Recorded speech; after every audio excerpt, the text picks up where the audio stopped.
Bonjour à toutes et à tous et bienvenue sur la chaîne.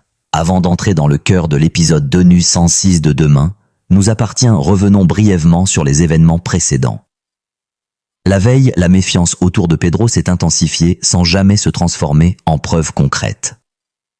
Swazik a commencé à ressentir un malaise diffus face à son attitude, tandis qu'à l'hôpital Sinclair-Orso, encore fragile, restait sous surveillance étroite. Sophia, prise entre son attachement pour l'enfant et les règles qu'elle a déjà transgressées, avançait sur une ligne dangereusement instable.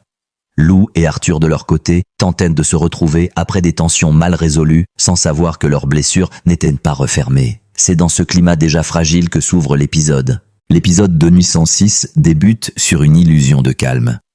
À 7, la matinée s'installe doucement dans la cuisine de Swazik. Les gestes sont routiniers, les échanges presque légers. Adin se prépare pour rejoindre Maud à l'institut et rien ne semble annoncer le drame à venir. Pourtant, cette normalité n'est qu'un décor. La sonnette retentit et Pedro apparaît sourire maîtrisé, boîte de chouquettes à la main. Il s'impose sans vraiment demander, s'installe, observe. Swazik, méfiante, sent immédiatement que cette visite improvisée n'a rien d'anodin. Un jeu silencieux s'installe, fait de politesses forcées et de regards appuyés. Pedro avance déjà ses pions. Pendant ce temps, à l'hôpital Sinclair, l'atmosphère est plus grave. Orso va un peu mieux, mais William reste prudent. L'enfant est vulnérable et le moindre risque peut devenir fatal. Sophia, soulagée en apparence, lutte intérieurement contre la peur et la culpabilité. Elle sait que sa situation est intenable et que le mensonge qui l'a protégée jusqu'ici commence à se fissurer. L'épisode s'attarde ensuite sur les tensions plus intimes.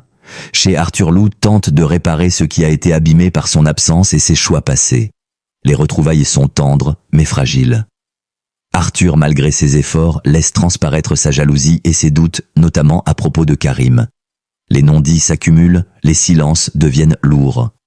Finalement, Arthur laisse tomber ses défenses et avoue qu'il est en train de retomber amoureux.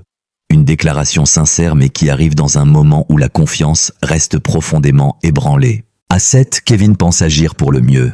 Persuadé qu'un geste généreux peut tout arranger, il quitte son poste pour aider Valentine avec un problème de livraison. Son intention est bonne, mais son initiative provoque rapidement des tensions. Alex et Bruno lui rappellent durement que la confiance se mérite et que les écarts, même bien intentionnés, ont toujours un prix. Kevin comprend trop tard que vouloir bien faire ne protège pas des conséquences. Le piège se referme peu à peu. Profitant d'un moment d'inattention, Pedro fouille le sac de Swazik et met la main sur son badge de l'hôpital. Pris sur le fait, il improvise une excuse maladroite. Swazik n'a aucune preuve, mais son instinct lui crie que quelque chose ne va pas. Elle ignore encore que ce simple geste va ouvrir la porte à un drame bien plus grave. Pedro se rend alors à l'hôpital Sinclair. Calme méthodique, il se fond dans le décor après avoir enfilé une blouse et accroché le badge volé. Personne ne se méfie. Il avance jusqu'au service pédiatrique, attendant le bon moment. Lorsque Sophia et Ellie quittent la chambre quelques minutes, l'irréparable se produit. Pedro entre, soulève le couffin d'Orso et quitte la pièce sans bruit. L'enlèvement commence dans un silence glaçant. La panique éclate lorsque Sophia revient et se retrouve face à Pedro, Orso dans les bras. Le temps se suspend. Pedro prend la fuite, l'enfant pleure, l'alerte est donnée. William se lance à sa poursuite, mais Pedro parvient à disparaître dans les escaliers de service. Orso est récupéré sain et sauf, mais le choc est immense. L'hôpital, lieu de protection, vient d'être violé. L'épisode s'achève sur un profond sentiment de malaise. Pedro n'est plus une menace abstraite, il est désormais un danger concret capable de s'infiltrer là où personne ne l'attend. Swazik réalise qu'elle a baissé la garde. Sophia comprend que l'amour ne suffit pas à effacer une faute. Lou et Arthur restent suspendus à une relation fragile, et Kevin mesure le poids de ses actes. Rien n'est encore totalement perdu, mais plus rien n'est sous contrôle. À 7, le calme n'est qu'une apparence et l'avenir s'annonce plus incertain que jamais.